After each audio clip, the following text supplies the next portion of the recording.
अध्यारोपण सिद्धांत।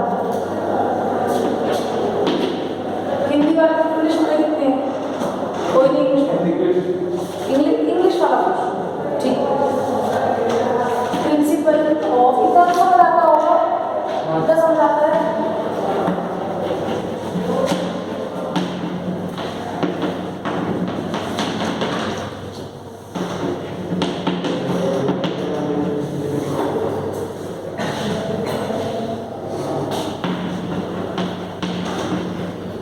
बलों का अध्यारोपण का सिद्धांत, ये आपका है का टॉपिक।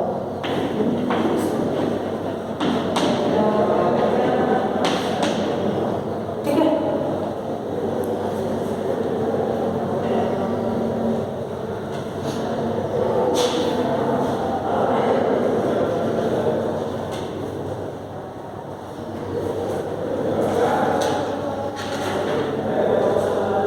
देखो बच्चों, अध्यारोपण का सिद्धांत क्या कहता है? ठीक है, हिंदी में चलता है। ठीक है, गार्डनर सुपरपोजिशन जो मैं अध्यारोपण बोलता हूँ। ठीक है, एक बार बोलने के बाद आपको कंफर्टेबल है, तो समझ आ जाएगा क्या बोलूं। देखिए, हमारी जितनी भी बॉडीज है वो बैलेंस तभी होती है क्योंकि एट अ टाइम ऐसा नहीं है कि केवल एक ही फोर्स आपकी लगती है। मल्टीपल फोर्सेस, बहुत सारी फोर्सेस आपकी एक समय पर किसी भी रिजिड बॉडी पे काम करती है। समझ आ गई मेरी बात? रिजिड बॉडी मैंने बताया था, मैं हर बार टर्म्स रिजिड बॉडी यूज करूंगी। उसका रीजन ये है कि हम जो बॉडीज की बात करते हैं, हम आइडियल कंडीशन की बात करते हैं, ना कि प्रैक्टिकल। ठीक है, अब जैसे हम ही लोग हैं, हम लोगों को कितना मारने पीटना, वैसे तो नहीं कहीं से हम फैल जाएंगे या कहीं से कंप्रेस हो जाएंगे, ऐसा तो नहीं होगा। तो हमारे से ज़्यादा तो आइडियल कंडीशन कोई हो ही नहीं सकती है, और प्रैक्टिकल भी कोई इससे ज़्यादा नहीं हो सकती। ठीक है, तो इसे हम बार बार टर्म यूज करेंगे रिजिड बॉडी। मैंने आपको बताया भी था, दृढ़ पिंड जिसको बोलते हैं। रिजिड बॉडी वो होती है जिनमें कोई फोर्सेस लगाने के बाद भी उसकी शेप में या वॉल्यूम में कोई भी क्या नहीं आता, चेंज नहीं। ठीक है, तो प्रिंसिपल ऑफ सुपरपोजिशन फोर्स ये कहते हैं, जैसे हमारा सपोज कोई ब्लॉक है। ठीक है, ये कोई ब्लॉक है, कोई टुकड़ा है, समझ लीजिए ये किसी समतल पे रखा हुआ है, किसी प्लेन पे रखा हुआ है।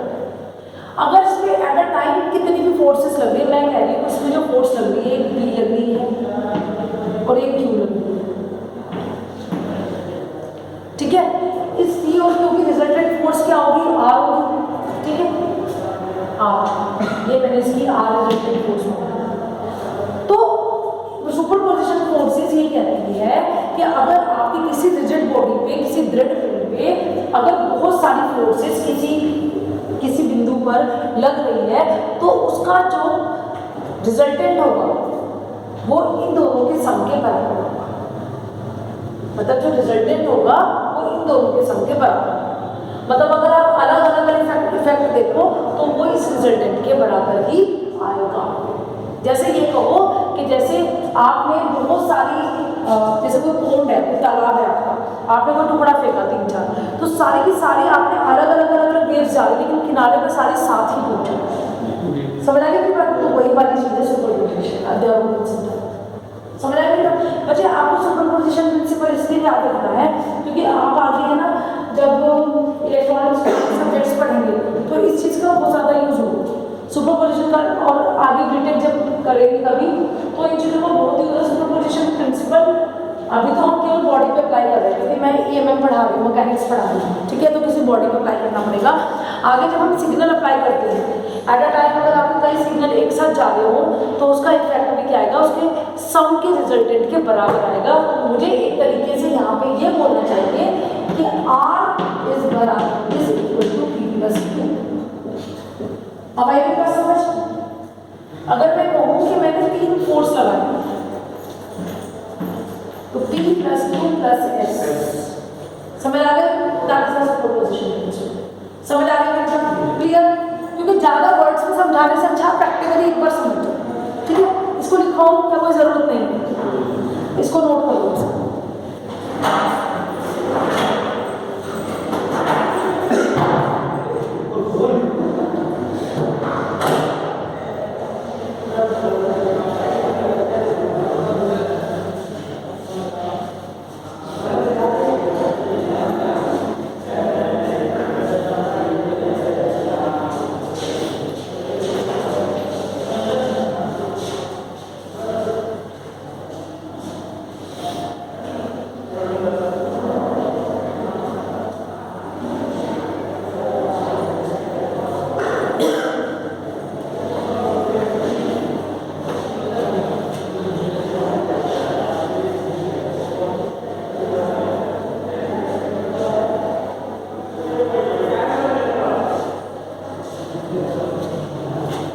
एक और ये छोटी छोटी है ना चीज़ें हैं, मुझे नहीं पता कितना आएगा या नहीं आएगा, इसका मुझे ज़्यादा नहीं पता, लेकिन मैं आपको जो आपके बुक में कहीं पे भी उस बुक में वो चीज़ मेंशन है तो वो मैं आपको समझाने की पूरी कोशिश करूँगी। एक बार आपके दिमाग से वो चीज़ पढ़ी हुई होनी चाहिए ताकि आपको मतलब पढ़ना थोड़ा सा ईजी हो जाए। अब आप नेक्स्ट सीखिएगा principle of physical independent of forces. Principle of physical independent, independent का मतलब है अलग अलग, ठीक है, इंडिपेंडेंट ऑफ फोर्सेस।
जब आप फोर्स लगा रहे हो उसका सिद्धांत। तो ये सिद्धांत क्या कहता है? ये कहता है कि सपोज आपको कोई ये बॉडी है,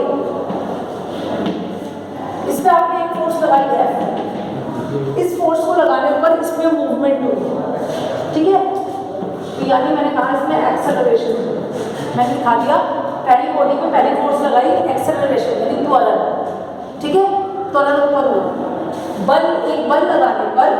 एक बल लगाने पर उस वस्तु में त्वरण उत्पन्न, ठीक है, यानी वेलोसिटी में चेंज हुआ, ठीक है, यही होता है। उसके बाद मैंने कहा ये दूसरी बॉडी है, इसमें मैंने दूसरा फोर्स लगाया, इसमें क्या हुआ? एक्सेलरेशन, फिर त्वरण उत्पन्न हुआ। ये दूसरी बॉडी थी तो मैंने दूसरा, मतलब F और A ही है, F और A ही। इसका मतलब क्या हो गया? आप इलेक्ट्रॉनिक्स के स्टूडेंट हो, सब आपके नाम अलग है, रोल नंबर 1 2 3 4 5 6, इलेक्ट्रॉनिक्स 1, इलेक्ट्रॉनिक्स 2, जैसा एनरोलमेंट नंबर होता है, ठीक है।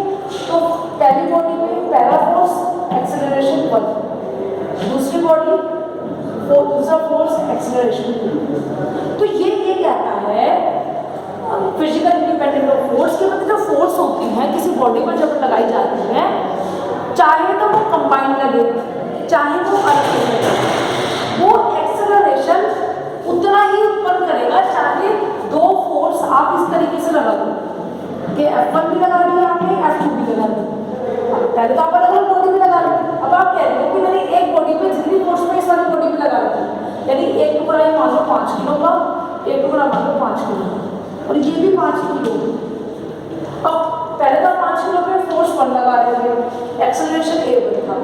अब आप यहाँ पर फोर्स 2 है, एक्सेलरेशन A2 है।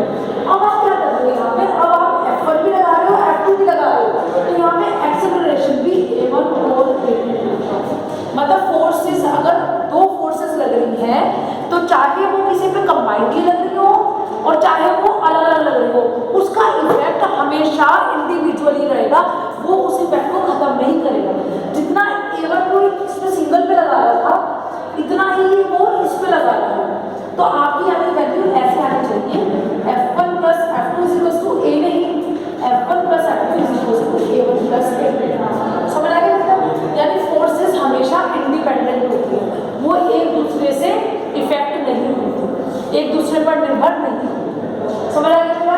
This is a principal of physical independent of force. आप डायग्राम बना लो, अपनी मर्जी से लिखो, it would be good for you.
जैसे आप आज खड़े होते ना मैं पढ़ा दूँ तो उसमें मैं तुम्हें पढ़ाऊंगी।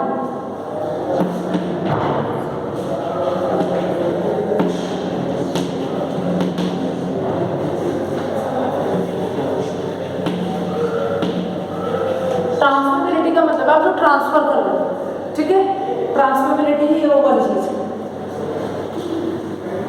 अब मैं समझा रही हूँ क्या है।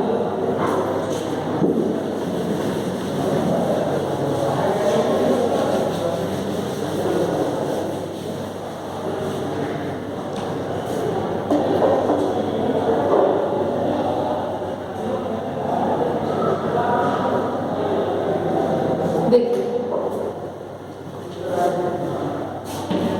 ये जो प्रिंसिपल है, ये जो सिद्धांत है वो ये कहता है, सपोज आप यहाँ पे कोई फोर्स लगा दिए, पॉइंट ए है, ठीक है, तो लाइन ऑफ एक्शन क्या होगा, ये लाइन ऑफ एक्शन यही हुआ ना। अगर आप यहाँ फोर्स लगा रहे हो, लाइन ऑफ एक्शन यही बना हुआ ना। अगर मैं यहाँ लगा रही हूँ तो कार्य करने की लाइन यही हुई ना, that is a line of action. Transmissibility जो है, transmissibility double S, trans MISSIBILIT, ठीक है, ट्रांसमिसिबिलिटी, ठीक है।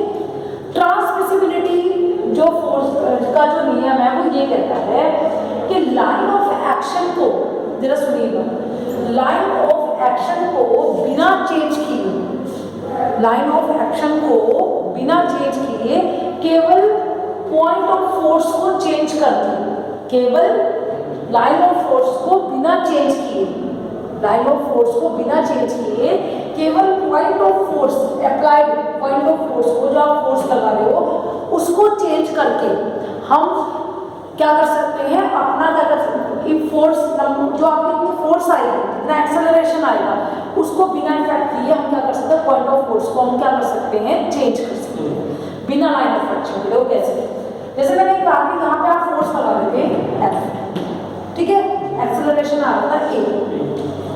अब मैंने क्या किया, मैंने इसको रिप्लेस कर दिया, ठीक है, इसको मैंने रिप्लेस किया, ये फोर्स पहले ये पॉइंट लग रहा था, अब मैंने इसको लाइन ऑफ एक्शन तो यही कहा ना, लाइन ऑफ एक्शन ट्रांसमिसिबिलिटी कहता है कि आपको लाइन ऑफ एक्शन को चेंज नहीं करना है, एक्सेलरेशन की इफेक्ट नहीं होगा। फोर्स अगर यहाँ 5 किलो का लग रहा है तो वहाँ पे 5 किलो का ही फोर्स आपका ब्लॉक फील करेगा, क्योंकि लाइन ऑफ एक्शन आपकी चेंज नहीं हुई है। मैं यहाँ से लगा रही हूँ तो मैं यहाँ से लगा रही हूँ, तो लाइन ऑफ एक्शन तो सेम है ना इसकी, ठीक है। तो लाइन ऑफ एक्शन को बिना चेंज किए, ठीक है, सिर्फ पॉइंट ऑफ फोर्स को हम क्या करेंगे, चेंज करके, बिना उसकी रिजल्टेंट फोर्स को, बॉडी के द्वारा फील होने वाली फोर्स को बिना चेंज किए हम क्या करेंगे, ट्रांसमिसिबिलिटी से हम क्या कर सकते हैं, उसको अप्लाई कर सकते हैं। तो जैसे मैंने कहा कि यहाँ पे पॉइंट ए था, इसी लाइन ऑफ फोर्स में मैंने यहाँ पे पॉइंट दे दिया बी, फोर्स क्या रहा F, पहले यहाँ लग रहा था वो यहाँ लग रहा है, कोई भी फर्क नहीं पड़ेगा, ट्रांसमिसिबिलिटी, दैट्स इट। अब मुझे लगता है कि मैंने अब आपको ट्रांसमिसिबिलिटी आपने पहले कभी सुना नहीं होगा, अब आपको समझ आ गया कि ट्रांसमिसिबिलिटी यही तरीका होता है अपनी इंग्लिश को इम्प्रूव करने का, ठीक है। जो चीज़ आपने जैसे बताया, आपको पता है प्रिंसिपल बार-बार बोलते तो आपके दिमाग में आ जाएगा सिद्धांत ही है, आप सिद्धांत बोलोगे नहीं, it's totally depend on the teacher कि वो कैसे आपको मोल्ड करे। आप तो बिल्कुल नए बच्चे हो, जैसे पढ़ाएगा टीचर आपको मेरी वैसी लैंग्वेज समझ आनी शुरू हो जाएगी, समझ आ गई मेरी बात, तो इसको बताने की जरूरत नहीं है, ठीक है, क्योंकि मुझे ये आना कुछ नहीं है, मैं सिर्फ ये आपको बता रही हूँ, बहुत ही रेयर होगा अगर ये आ जाएगा। तो आप देख सकते हो लाइन ऑफ एक्शन को बिना चेंज किए केवल पॉइंट ऑफ फोर्स को चेंज करके हम एक्सेलरेशन को बिना डिस्टर्ब किए क्या कर सकते हैं, उसको पॉइंट ऑफ फोर्स को चेंज कर सकते हैं, ठीक है। बस में line of action should not be change, ठीक है। उसके बाद ये कन्वर्जन ऑफ डिफरेंट यूनिट्स, ये करवाना है ना भी आपको, ये करवाना है कन्वर्जन ऑफ यूनिट्स। फिर मैं कल आपको सेकेंड चैप्टर है फोर्सेस, और वो कल ही खत्म हो जाएगा, ठीक है, 2-3 चैप्टर आपको नहीं पढ़ जाएंगे। सिलेबस छोटा है पर थोड़ा न्यूमेरिकल वाला पोर्शन आता है, पर सिलेबस तो बहुत छोटा है पर टाइम लगता है न्यूमेरिकल्स में। आपका 1 घंटे में 1.5 घंटे में सिर्फ आपको 2-3 न्यूमेरिकल्स हो पाएंगे, और जब तक आपको न्यूमेरिकल की प्रैक्टिस नहीं होगी आपका मैथमेटिकल ये वाले को लेके आ रहे हो, ठीक है। Unit of forces, active reactive forces से बात करते हैं। अच्छा ये हिंदी में दिया हुआ है, ये आया ये इसका जो है वो है संचरणशीलता, ट्रांसमिसिबिलिटी, संचरणशीलता है तो वही इसमें तो यूनिट्स वाला दिया है। हाँ दिया, चलिए आप इन्हें छोटी छोटी चीजें लिख लो, उसके बाद देख लेते ये वाली लिख लीजिएगा बच्चे, इसको तो लिख लो यूनिट्स को ना, यूनिट्स ऑफ फोर्सेस एंड काफी, क्योंकि है ना आगे भी यूज होगा और ये ना तो एक दो अपने क्वेश्चन में आता है, इसी से बता देते हैं। 1 किलोग्राम इक्वल्स टू, ये तो आपने ऐसे उसमें फिजिक्स में पढ़ा होगा, तो सब बताने की जरूरत है। चलो कर हो गया, मुझे समझ में न्यूटन्स 1 डाइन, इसको आप डी से लिख देते हो, 1 dyne newtons, 1 dyne is equals to 1 gram per centimetre, या सेंटीमीटर ना हो मीटर स्क्वायर।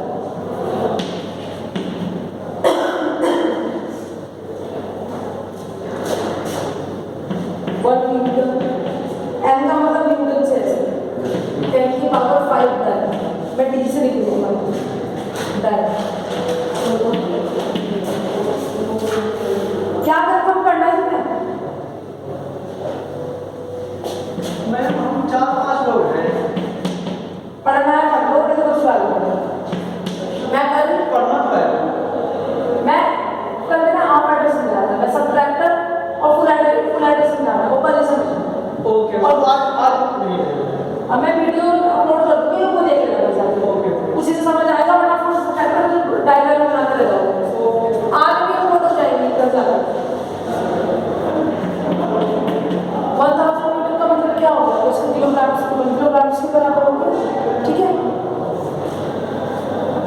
10 की पावर 5 एक 100 kg, ऐसे भी लिख सकते हैं क्या करें कि in kilonewtons, 1 kilonewtons, यहाँ देखो 1 किलो न्यूटन्स, किलो का मतलब है 10 की पावर 3, यही तो होता है 1000 मतलब, तो मैंने 1000 लिखा, पहले समझ लो ना। यहाँ देखो 1 किलोग्राम बराबर 9.8067 न्यूटन के बराबर होती है, एक चीज। दूसरी 1 डाइन, डाइन को मैंने छोटी यूनिट से 1 डाइन से 1 ग्राम पर सेंटीमीटर, और अगर मीटर्स में करूँ तो मीटर स्क्वायर हो जाएगा। इसका मतलब ये नहीं है कि 1 ग्राम पर सेंटीमीटर पर मीटर स्क्वायर, ऐसा तो हो ही नहीं सकता है, ये तो बढ़ जाएगा ना फिर। तो 1 ग्राम पर मीटर स्क्वायर या 1 ग्राम पर सेंटीमीटर, ठीक है। उसके बाद 1 न्यूटन, 1 न्यूटन कितने डाइन के बराबर होगा, 10 की पावर 5 डाइन, ठीक है। फिर मैंने बताया 1 किलो न्यूटन, किलो का मतलब होता है 1000 या 10 की पावर 3, तो आपने 10 की पावर 3 लिखा या 1000 लिखा, ये न्यूटन आ गया। और इसको आप कन्वर्ट भी कर सकते हो, ये आ जाएगा आपका किलोग्राम, 100 किलोग्राम के बराबर हो जाएगा, ठीक है। उसके बाद नेक्स्ट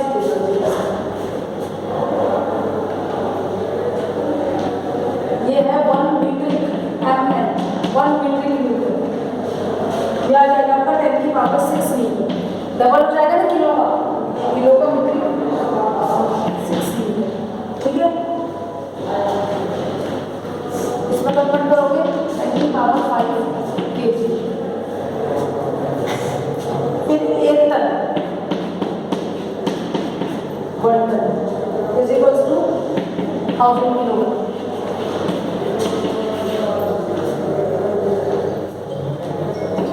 यानी 10 की पावर 4 न्यूटन्स, यानी